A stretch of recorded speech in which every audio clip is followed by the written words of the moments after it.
cooking channel. If you are still subscribed, thank you for sticking around. Today I will be making some creamy chicken and spinach. Um, this is a very savory dish and it's perfect over mashed potatoes or pasta.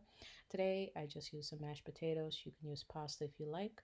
But to start this recipe, you're going to cut up a half or a whole onion. I like onions, so I cut up about a whole medium-sized onion. Okay, you slice it up like this. You're going to need 3 chicken breasts. This is supposed to be an affordable dish as well. All right, so if you don't want to use the whole onion, you can use half. Half is fine. It will taste the same, but I just like a lot of onions, okay? The chicken breast, you're going to kind of fillet it like this, open it up, almost like you're about to fry it for like chicken parm or something, because this is how I do my chicken. But instead of leaving it wide like that, you're going to cut it up into serving size pieces, okay? Just like this. And as you guys could see, I'm using a fork to do this. I didn't want to dirty my hand because, I have a new baby, a toddler. She's 3, so I try to just get things done really quick while she's running around. All right. But yeah, 3 chicken breasts will make you enough for at least a family of 6 because that's what I am now. I have 4 children, my husband, myself, so that's 6 of us. All right. And it's a very filling meal as well. So once you have your chicken breast sliced up like that, you're going to add a bit of olive oil to that and you're going to season it. You can use whatever seasoning you personally like. You can use a pre-mix seasoning if you like, if you don't want to buy everything separate. But for this chicken, I seasoned with salt, paprika, garlic powder, onion powder, and black pepper. Okay. And you're just going to mix this all up together. Oh, I also added some dry oregano. All right, so mix it all up together. And I hope you guys like the quality of the video. I filmed with my phone, okay? I'm trying to get back into the, how is it? Trying to get accustomed to filming like this again. It's easy for me to film DIY videos because I just set my camera up. I don't have to have anything look pretty, you know what I mean? So hopefully you guys like the quality. You're gonna put your pan on with a bit of oil. You can use olive oil, you can use whatever you like, but make sure it's a type of oil that you're okay with. And you're going to pan sear or pan fry your chicken for about 3 minutes on each side. Okay, it doesn't have to be 100% fully cooked. You don't want to overcook this in the first stage of this dish, or else your chicken is going to be very, very tough to eat in the end result. This is also a very quick dish to make, okay? Especially if you have your chicken already thawed out or you just bought a fresh pack of chicken breasts. Most packs of chicken breasts come in a 6 pack, so you can use half the pack for this and use the other half for a different dish, okay? I've noticed the price of chicken breast has finally gone down a bit where it's a bit more manageable for families, especially large families like mine. Um, so this is definitely a dish that will fill everybody up and you'll be able to use that 1 pack of chicken breast for more than just one meal. Nobody needs to eat a whole chicken breast by themselves. Even when I make stuffed chicken breast, I usually just take a couple of slices from one chicken breast. I can't eat the whole thing. It's just too much. Okay. So once they get brown on each side like this, for about 3 minutes on each side, I have the stove. I have a gas stove. So the flame is on a medium, well, a high, medium high. Okay. You want this to brown up in about 3 minutes on each side. So you don't want this to stay in the pan too long or else it's going to overcook. Once everything has cooked, you're going to take it out. You're going to add your onions in. And I use pre-chopped garlic for this dish. Um, just to make it easier for you guys, you can buy the jar of pre-chopped garlic in the international or quote unquote ethnic section of the grocery store. Um, it's a milder flavor to the garlic, so I use a lot of it just to get more of a garlic flavor, but you can use fresh if you like. I have plenty of fresh garlic, but again, just using the pre-chopped just to make it a bit easier for you. But if you're using fresh garlic, you want to use about 4 cloves of garlic, okay? All right, you guys. So as you could see, the onion and garlic is deglazing the pan. Basically, the built up of you frying the chicken breast in the pan, all that brownness is not burnt. It is flavor, and that's going to add to your sauce, okay? So now that you have your onion deglazing the pan, you're going to add some butter in here. This is about 2 tablespoons of butter. You can use whatever butter or spread that you have, margarine. All right, you don't have to use real quote unquote butter. Okay. Once you have your butter in there, it starts to melt. You're going to add 2.5 tablespoons of all-purpose flour, and you're going to mix this around with your butter. Okay, so as the butter melts, it's going to help kind of take away the clumps of the flour and cook out the rawness of the flour. And then you're going to just mix it all together with your onion garlic mixture. Okay, this is how I cook. I don't really use a lot of measuring spoons, so I will give you the average of everything. Okay, I'm not a measure spoon cooker. A baker, yes, not a cooker. I eyeball everything, so I can definitely give you an average of what I'm using.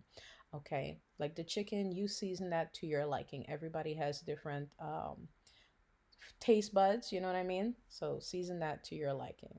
Now, to the mixture, we're going to add water. You can use chicken broth or chicken stock, okay? But I will be using chicken bouillon powder. So I'm not using chicken broth or chicken stock because that has sodium in it and stuff like that. Um, but yeah, you can use that if you want instead of just water. So I add about a 1/4 cup of water, hot water. If you have tap, you can just get it hot from the tap. If you don't drink your tap, you can just use bottled water. I have a well, so the water is basically fresh. So yeah. So I just add 1/4 of a cup into the mixture and mix it so it doesn't clump up. If you use cold water, it will clump up. You will have almost like little dumplings, lumpy dumplings all over the sauce. So make sure you use hot water, okay? Hot or very warm water. You don't want to use cold water. That reaction is just going to make things clump up. For the cream, I'm not using heavy cream, but you can if you want to. I'm using half and half, and I start out with 1/4 cup. This is a somewhat optional step. You can just do the first 1/4 cup, which is perfectly fine, but I like my sauce really, really creamy and rich, so I added in 3/4. So first I do the 2/4 here, which is basically a half cup of half and half, and then I do the other one later. Okay, so right now we haven't really seasoned the sauce. We'll be doing that soon.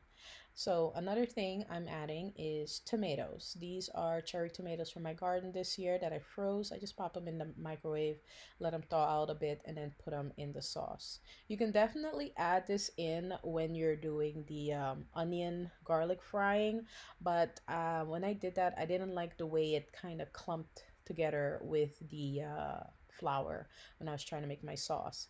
So I just do it like this. All right, so now you're going to start seasoning your sauce. You're going to add some black pepper to that and just add any seasonings you like, or you could make it the way I'm making it. If if you feel like, you know, you can add something else, go right ahead and do it. If you don't like it, that's not my recipe no more. That's yours. Okay, so black pepper, paprika, and chicken bouillon powder. This is the brand that I use. Okay, and mix that around. The amount of paprika I put in was a half teaspoon. Paprika powder is not spicy, by the way. It just looks like that. Black pepper, I put in about a quarter, 1/4 of a teaspoon. And the chicken bouillon powder, I put in about, like, I want to say a teaspoon and a half. Okay, so here I added in the other 1/4 cup of half and half. I'm gonna add some thyme in there. If you're making this for pasta, you want to add some basil towards the end. Okay, I added in the thyme, and I also added in some extra dry oregano. And then here I'm adding in thawed out frozen spinach. And the reason why I'm adding it closer to the end is because I don't want it to overcook. I like spinach to still have that nice fresh look and taste to it. So once I have my spinach, scattered around in the sauce, I'm just going to sprinkle a bit of cheese. You do not need a whole pack of cheese. And I'm going to add the chicken on top of that, okay? And fit all the chicken in there. It can all fit, I promise you guys. This is kind of like a huge one pot situation almost. You still have to make, your side dish, either potatoes or pasta. If you like rice with sauces like this, you can do that. I don't really like rice with creamy sauces. And then the leftover juice from the chicken that was in the bowl, put that in there too, because that is a lot of flavor. I'm going to sprinkle a bit more of cheese on top of this, just a little bit, just a little bit. I know the internet is going cheese crazy these days with the butter and the cheese and people adding so much cheese to everything. It's kind of crazy, but just a little bit, just a little razzle dazzle, okay? And you're gonna cook this covered for an extra 10 to 15 minutes on medium heat, okay? It's gonna bubble up. It's going to look like this. All right, and then you're gonna add in some fresh chopped parsley. If you don't have fresh, use dry. Okay, most of these spices you can get at the dollar store, dried, or even fresh parsley is like a 99 cents for a bunch. So it's not super expensive. Okay, once you have your parsley there, I like to cover it again so that the parsley could kind of steam a bit and release some of its flavors into the sauce, because parsley does have a flavor. It's not just for looks, okay? And then I'm gonna add just a bit more paprika on top because I like how it looks. It's a little razzle dazzle. All right, you guys, so as this is bubbling up on medium heat, I'm just going to cover this one more time just for a minute or two, just so that, like I said, the parsley can steam a bit and everything can combine and all the flavors are just doing what they got to do. The cheese is melting a bit more, and after that, we can plate. So the side I'm making is mashed potatoes. I already made this off camera, okay? But you guys can make your mashed potatoes or pasta for this dish if you like. Today I use box mashed potatoes, okay? If that's what you want to use, go right ahead. If you want to use fresh and you only make fresh, that's fine too, because I also make fresh mashed potatoes, okay? But yeah, nowadays you have to watch your pockets and watch what you're spending. And sometimes buying box mashed potatoes comes out more on the affordable side for most families. They do have different brands. I think the one I like the best, I think it's a Betty Crocker brand, I think it is. That one is pretty good. But I also don't follow the mashed potato instructions. I kind of mix my own situation and it tastes amazing. Okay, you would never know. I feel like when you follow the instructions, it tastes like box mashed potatoes. All right, you guys, look at how pretty this dish looks. Okay, your family comes home, you have this on the table or on the stove, and they're like, "Ooh, what is that? What is that?" And don't mind my pan, okay? I cook a lot, they look like that. Okay, as long as the inside looks good, that's all that matters. Anyway, you're gonna put your chicken breast on top of your potatoes like this and just drench it in sauce. I like a lot of sauce, okay? I like my potatoes saucy. If the amount I put the first time is good enough for you, just do that. But remember to taste everything before you take everything off the stove. Make sure it has the flavor that you're okay with. I like my food to have a taste. Okay, I don't really eat bland food. But yeah, I hope you guys enjoyed this cooking video. I hope you found it easy to make. This dish should take you maybe 25-35 minutes to do. That includes the cleaning of the chicken, the prep, etc. And if you're making box mashed potatoes, it will take about 35 minutes. If you're making fresh, it'll take about 40 minutes, okay?